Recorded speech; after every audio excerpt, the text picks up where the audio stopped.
Untuk soal yang pertama, yaitu kata atau istilah Pancasila berasal dari bahasa. Untuk pilihan jawabannya yang A. Melayu, B. Sanskerta, C. Bugis, D. Jawa, E. Latin. Jawabannya adalah yang B ya teman-teman.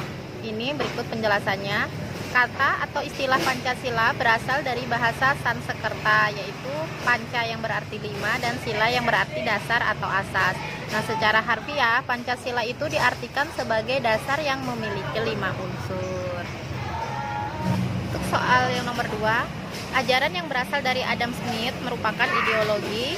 Pilihan jawabannya yang A. Komunisme, B. Sosialisme, C. Fasisme, D. Nasionalisme, E. Kapitalisme. Jawabannya yang E ya teman-teman, kapitalisme, karena Adam Smith di sini adalah terkenal dengan sebutan Bapak Ilmu Ekonomi gitu ya teman-teman. Jadi Adam Smith ini yang mencetuskan paham mengenai kapitalisme, ideologi kapitalisme. Selanjutnya, pidato yang awalnya disampaikan oleh Soekarno secara aklamasi tanpa judul dan baru mendapat sebutan lahirnya Pancasila oleh, pilihan jawabannya yang A. Insinyur Soekarno, B. Dr. Rajiman Widyodiningrat, C. Syahrir, D. Muhammad Hatta, atau E. Tan Malaka. Jawabannya adalah yang B ya teman-teman, Dr. Rajiman Widyodiningrat. Jadi di sini aku tekankan buat teman-teman, jadi memang harus banyak-banyak ini wawasan ya, banyak-banyak membaca wawasan mengenai sejarah gitu ya teman-teman ya kalau di TWK ya. Selanjutnya kausa efisien adalah, jadi pengertian dari kausa efisien ya, yang pilihan jawabannya yang A. Berasal dari bangsa Indonesia sendiri, terdapat dalam adat kebiasaan, kebudayaan, dan dalam agama-agamanya. Lalu untuk pilihan yang B, bagaimana Pancasila ini dibentuk, rumusannya sebagaimana terdapat pada pembukaan Undang-Undang Dasar 1945, asal mula yang meningkatkan Pancasila dari calon dasar negara menjadi yang C. Pancasila yang sah sebagai dasar negara, asal mula karya dalam hal ini adalah PPKI. Yang D. BPUPKI memiliki peran yang sangat menentukan. Yang E. Sebagai warga negara dan warga masyarakat, setiap manusia Indonesia mempunyai kedudukan, hak, dan kewajiban yang sama. Kembali lagi, ini teman-teman harus rajin-rajin membaca ya teman-teman ya. Jawabannya yang C ya teman-teman. Kausa efisien adalah asal mula yang meningkatkan Pancasila dari calon dasar negara menjadi Pancasila yang sah sebagai dasar negara. Nah, asal mula karya dalam hal ini adalah PPKI. Selanjutnya, norma kesopanan adalah untuk pilihan yang A. Peraturan yang dianggap sebagai suara hati manusia. Yang B. Peraturan yang dibuat oleh penguasa negara atau lembaga adat. Yang C. Peraturan yang dibuat oleh agama dan adat. Yang D. Peraturan yang diciptakan Tuhan bersumber dari kitab suci. Yang E. Peraturan yang dibuat oleh keluarga secara turun-temurun. Jadi jawabannya adalah yang C ya teman-teman, peraturan yang dibuat oleh agama dan adat. Selanjutnya, berapa kali UUD 1945 itu diamandemen? Untuk pilihan yang A 1 kali, B 2 kali, C 3 kali, D 4 kali, E 5 kali. Jawabannya adalah yang D ya teman-teman. Undang-Undang Dasar 1945 itu sudah 4 kali amandemen. Untuk selanjutnya, kapan amandemen keempat dilakukan? Pilihan yang A 11 Agustus 2001, yang B 11 Agustus 2002, yang C 11 Agustus 2003, yang D 11 Agustus 2004, yang E 11 Agustus 2005. Jawaban yang benar adalah yang B ya teman-teman, 11 Agustus 2002. Jadi buat teman-teman nih, aku saranin teman-teman memahami ya teman-teman mengenai Undang-Undang Dasar 1945 itu amandemennya sudah berapa kali, terus tahun amandemennya itu di amandemen pertama, kedua, ketiga, dan keempat ya teman-teman. Jadi teman-teman wajib ini ya searching, baca-baca gitu ya teman-teman. Nanti aku kasih sumber informasinya yang lengkap mengenai butir-butir Pancasila, Undang-Undang Dasar, amandemen gitu ya teman-teman. Soal selanjutnya, apa dasar hukum pembentukan Mahkamah Konstitusi? Pilihan jawabannya yang A, UU nomor 21 tahun 2003, pilihan yang B, UU nomor 22 tahun 2003, yang C, Undang-Undang nomor 23 tahun 2003, Yang D Undang-Undang Nomor 24 Tahun 2003, yang E Undang-Undang Nomor 25 Tahun 2003. Jadi kembali lagi ya teman-teman, teman-teman memang harus banyak-banyak membaca, memahami ya. Dan ini untuk jawabannya adalah yang D ya teman-teman, yaitu dasar hukum pembentukan Mahkamah Konstitusi itu adalah Undang-Undang Nomor 24 Tahun 2003. Untuk selanjutnya, bunyi pasal 32 ayat 1 mengenai kebudayaan nasional Indonesia adalah, dan jawabannya yang A, setiap warga negara berhak mendapatkan pengetahuan kebudayaan Indonesia. Yang B, negara Indonesia dilandasi oleh beragam budaya. Yang C, negara memajukan kebudayaan nasional Indonesia di tengah peradaban dunia dengan menjamin kebebasan masyarakat dalam memelihara dan mengembangkan nilai-nilai budayanya. Yang D, negara menghormati dan memelihara bahasa daerah sebagai kekayaan budaya nasional. Yang E, setiap warga negara berhak mengembangkan pengetahuan dengan bahasa Indonesia. Jadi jawaban yang tepat adalah yang C ya teman-teman. Soal selanjutnya, alasan kembalinya pada Undang-Undang Dasar 1945 adalah bahwa Undang-Undang Dasar 1945 dianggap sebagai, pilihan jawabannya yang A, konstitusi pertama yang berlaku. Yang B, warisan nenek moyang. Yang C, konstitusi yang dianggap mampu menjaga kesatuan dan persatuan bangsa. Yang D, konstitusi yang paling baik saat ini. Yang E, konstitusi yang cocok untuk bangsa Indonesia. Jadi pilihan jawabannya adalah yang C ya teman-teman, konstitusi yang dianggap mampu menjaga kesatuan dan persatuan bangsa. Lahirnya Surat Perintah 11 Maret 1966 atau Super Semar sebutannya dianggap sebagai awal masa, dan jawabannya yang A, Orde Lama. Yang B, Orde Baru. Yang C, Pembangunan. D, Reformasi. Jadi jawabannya adalah yang B ya teman-teman, Orde Baru. Super Semar itu adalah Orde Baru. Di dalam kehidupan, seorang pemimpin yang baik harus berani mendorong bawahannya untuk semangat kerja, agar berani mengambil keputusan yang kreatif dan sanggup mempertanggungjawabkannya. Nah, pola kepemimpinan ini dikenal dengan istilah, pilihan jawabannya yang A, Ingarso Sungtulodo. Yang B, Ing Madya Mangunkarso. Yang C, Tutwuri Handayani. Yang D, Demokrasi Pancasila. Yang E, Bhinneka Tunggal Ika. Jadi jawabannya adalah yang C ya teman-teman, Tutwuri Handayani. Nah, di sini arti dari Tutwuri Handayani yaitu dari belakang seorang guru harus bisa memberikan dorongan dan arahan. Kalau untuk arti dari Ing Madya Mangunkarsa yaitu di tengah atau antara murid, guru harus menciptakan prakarsa dan ide. Dan Ingarsa Sungtulada itu artinya di depan seorang pendidik harus memberi teladan atau contoh tindakan yang baik. Sehingga pilihan yang paling tepat yaitu Tutwuri Handayani ya teman-teman. Pertumbuhan bahasa Melayu sebagai lingua franca di Nusantara mendapat dukungan dari para, pilihan jawabannya yang A, pedagang dan penyebar agama. Yang B, pedagang dan nelayan. Yang C, petani dan nelayan. Yang D, petani dan pedagang. Yang E, buruh dan majikan. Jadi pilihan jawabannya yang tepat adalah yang A ya teman-teman, dari pedagang dan penyebar agama. Selanjutnya, upacara peresmian BPUPKI bertempat di, pilihan jawabannya yang A, Pegangsang Timur 56. Yang B, Bukit Tinggi. C, Yogyakarta. D, Kediaman Laksmana Maeda. Yang E, Gedung Cusangiin. Jadi jawabannya adalah yang E ya teman-teman, Gedung Cusangiin. Nah, di sini pada tanggal 28 Mei 1945 itu diadakan upacara pelantikan dan sekaligus upacara pembukaan masa persidangan BPUPKI yang pertama di Gedung Cusangiin yang sekarang dikenal dengan Gedung Pancasila. Soal selanjutnya, tari Maengket merupakan tarian khas daerah yang berasal dari A, Bali, B, Belitung, C, NTB, D, Jawa Timur, E, Sulawesi Utara. Jawabannya adalah yang E ya teman-teman. Tari Maengket itu adalah dari Minahasa, itu Sulawesi Utara ya teman-teman. Selanjutnya adalah berikut ini merupakan 8 provinsi yang dibentuk pada awal Indonesia merdeka, kecuali ya teman-teman, kecuali itu berarti yang bukan ya. untuk pilihan jawabannya yang A. Sumatera, B. Jawa Tengah, C. Bali, D. Jawa Barat, E. Kalimantan. Jadi yang nggak termasuk yaitu yang C ya teman-teman. Di sini pembahasannya itu pembagian daerah RI dalam 8 provinsi, yaitu Sumatera, Jawa Barat, Jawa Tengah, Jawa Timur, Sunda Kecil, Maluku, Sulawesi, dan Kalimantan. Nah, di sini pembagiannya dilakukan oleh PPKI pada tanggal 19 Agustus 1945.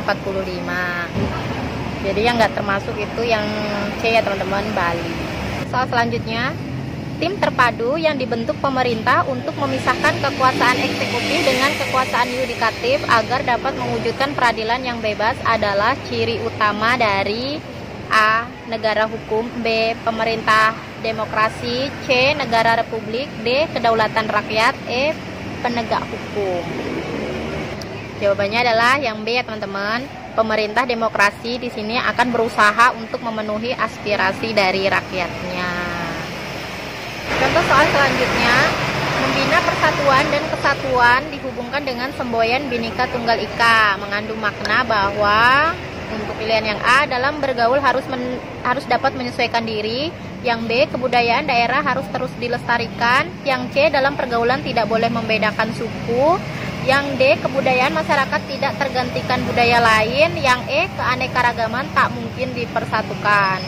Jadi pilihan jawabannya yang tepat adalah yang C ya teman-teman. Di sini membina persatuan dan kesatuan dihubungkan dengan semboyan Bhinneka Tunggal Ika. Di sini yaitu mengandung makna bahwa dalam pergaulan itu bergaul gitu tidak boleh membedakan suku.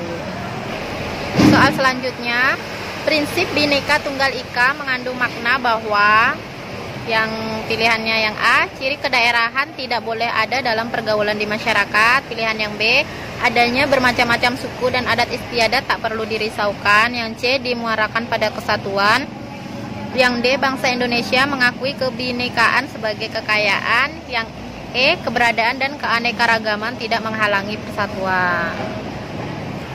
Tahu jawabannya? Jawabannya adalah yang E. Nah, di sini prinsip Bhinneka Tunggal Ika, biarpun berbeda-beda tetap satu juga ya teman-teman ya, artinya. Jadi bahwa keberadaan dan keanekaragaman itu nggak menghalangi persatuan. Soal selanjutnya, perubahan struktur ketatanegaraan Republik Indonesia akibat dilakukannya amandemen Undang-Undang Dasar 1945 menyebabkan terjadinya perubahan pada lembaga-lembaga negara. Salah satu lembaga negara baru sebagai produk UUD amandemen adalah Mahkamah Konstitusi yang bertugas, pilihannya yang A, membantu Mahkamah Agung dan menyelesaikan perkara tingkat kasasi B. Yang B, menyeleksi calon hakim agung. Yang C, menguji undang-undang terhadap Undang-Undang Dasar 1945. Yang D, berkonsultasi dengan Presiden dan memberi amnesti dan abolisi. Yang E, menangani pelanggaran HAM ringan maupun berat. Jadi jawabannya yang E ya teman-teman. Nah, kita lihat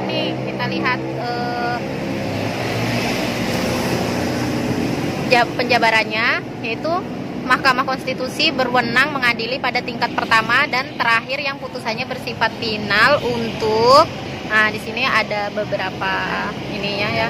Yang pertama yaitu menguji undang-undang terhadap Undang-Undang Dasar Negara Republik Indonesia tahun 1945. Lalu memutus sengketa kewenangan lembaga negara yang kewenangannya diberikan oleh Undang-Undang Dasar Negara Republik Indonesia tahun 1945. Memutuskan pembubaran partai politik dan memutuskan perselisihan tentang hasil pemilihan umum. Lalu untuk contoh soal selanjutnya, berikut ini merupakan ciri-ciri sistem kabinet presidensil kecuali yang A, penyelenggara negara di tangan presiden, yang B, menteri dibentuk oleh presiden, yang C, kekuasaan legislatif di tangan parlemen, yang D, presiden tidak berada di bawah pengawasan langsung parlemen, yang E, setiap menteri bertanggung jawab pada parlemen. Jawabannya adalah yang E yang teman-teman. Di sini kabinet presidensial adalah suatu kabinet di mana pertanggungjawaban atas kebijaksanaan pemerintah dipegang oleh presiden. Nah, presiden merangkap jabatan sebagai perdana menteri sehingga pada menteri tidak bertanggung jawab kepada parlemen atau DPR, melainkan kepada presiden.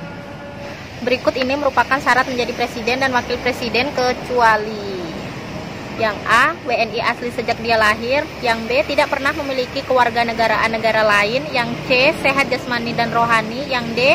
tidak pernah mengkhianati negara, yang E. didukung oleh mayoritas partai politik. Jadi ini syarat-syaratnya nih ada ya teman-teman ya, tercantum di Undang-Undang Dasar 1945 pasal 6. Jadi jawabannya adalah yang tidak termasuk adalah yang E ya teman-teman. Nah, berikut penjabarannya. Di dalam Undang-Undang Dasar 1945 pasal 6 dijelaskan bila calon presiden dan calon wakil presiden harus warga negara Indonesia sejak kelahirannya dan tidak pernah menerima kewarganegaraan lain karena kehendaknya sendiri, tidak pernah mengkhianati negara, serta mampu secara rohani dan jasmani untuk melaksanakan tugas dan kewajiban sebagai presiden dan wakil presiden ya teman-teman. Berikut ini bukan merupakan pemerintah daerah, yaitu yang A. gubernur, B. wali kota, C. DPRD, D. bupati, E. dinas daerah. Jawabannya adalah yang C ya teman-teman. Nah, di sini pemerintah daerah adalah unsur penyelenggara pemerintah daerah yang terdiri dari gubernur, bupati, atau wali kota, dan perangkat daerah. Pada saat memberikan grasi dan rehabilitasi, presiden harus mempertimbangkan pertimbangan dari yang A. Kejaksaan Agung, yang B. Komisi Yudisial, yang C. DPR, D. Mahkamah Agung, E. Wakil Presiden. Jadi jawabannya adalah yang D ya teman-teman, Mahkamah Agung.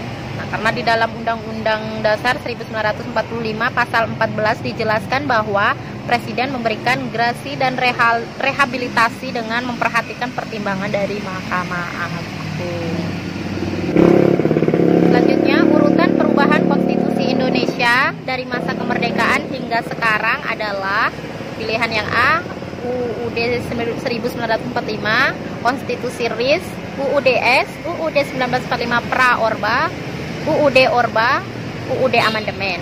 Untuk pilihan yang B, Konstitusi RIS, UUDS, UUD 1945 Pra-Orba, UUD Orba, UUD Amandemen. Untuk pilihan yang C, UUD Amandemen, Konstitusi RIS, UUDS, UUD Orba, UUD Amandemen. Untuk pilihan yang D, UUD 1945 Pra-Orba, Konstitusi RIS, UUD Amandemen, UUD Orba, UUD 1945. Lalu untuk pilihan yang E, UUD 1945, UUD Orba, UUD 1945 Pra-Orba, UUD Amandemen, dan UUD 1945. Jadi pilihannya yang tepat, urutan yang benar adalah yang A ya teman-teman, yaitu Undang-Undang Dasar 1945, Konstitusi RIS, Undang-Undang Dasar 1945 Pra-Orba, Undang-Undang Dasar Orba, dan Undang-Undang Dasar Amandemen. Untuk contoh soal selanjutnya, peraturan-peraturan di negara Republik Indonesia mempunyai hierarki tertentu. Di antara peraturan perundang-undangan berikut, yang terendah kedudukannya dari yang lain adalah A. Undang-undang, B. Keputusan MPR, C. Keputusan Presiden, D. Ketetapan MPR, E. Undang-Undang Dasar. Jawabannya adalah yang A ya teman-teman. Ini kita lihat berdasarkan pasal 7 ayat 1, jenis dan hierarki peraturan perundang-undangan terdiri atas yang pertama yaitu Undang-Undang Dasar Negara Republik Indonesia tahun 1945 yang tertinggi ya teman-teman. Kedua, ketetapan Majelis Permusyawaratan Rakyat. Yang ketiga, undang-undang atau peraturan pemerintah pengganti undang-undang. Lalu yang keempat ada peraturan pemerintah. Kelima ada peraturan presiden. Keenam, peraturan daerah provinsi, dan yang ketujuh peraturan daerah kabupaten atau kota. Diingat ya teman-teman. Berikut ini yang bukan merupakan perlengkapan federal yang terdapat dalam bentuk pemerintahan negara RIS adalah yang A. Presiden, B. Menteri, C. Senat, D. DPR, E. DPA. Jawabannya adalah yang E teman-teman, DPA. Contoh soal selanjutnya, contoh pelaksanaan politik luar negeri yang bebas dan aktif berdasarkan Pancasila adalah, pilihan jawabannya yang A. mengirim pasukan perdamaian ke wilayah konflik, yang B. ikut campur dan memilih salah satu blok, yang C. organisasi ekonomi yang Eropa sentris, yang D. menghimpun negara sepaham dan seideologi, yang E. memberikan bantuan senjata kepada negara yang bertikai. Jawabannya adalah yang A ya teman-teman, mengirim pasukan perdamaian ke wilayah konflik. Contoh soal selanjutnya, pemindahan lokasi industri dari suatu negara maju ke negara berkembang atau dari negara satu ke negara lainnya itu disebut A. Transmigrasi, B. Relokasi, C. Emigrasi, D. Urbanisasi, atau E. Imigrasi. Jawabannya adalah yang B ya teman-teman, pemindahan lokasi industri dari suatu negara maju ke negara berkembang atau dari negara satu ke negara lainnya itu disebut relokasi. Oke, last question. Yang merupakan raja dari kerajaan Mataram lama adalah yang A. Ken Arok, B. Anusapati, C. Sanjaya, D. Tohjaya, E. Ranggawuni. Jawabannya adalah yang C ya teman-teman, Sanjaya. Jadi kalau TWK kuncinya itu wawasan kita ya teman-teman. Jadi kita wajib rajin-rajin membaca ya teman-teman mengenai sejarah, butir-butir Pancasila, undang-undang dasar ya teman-teman. Oke.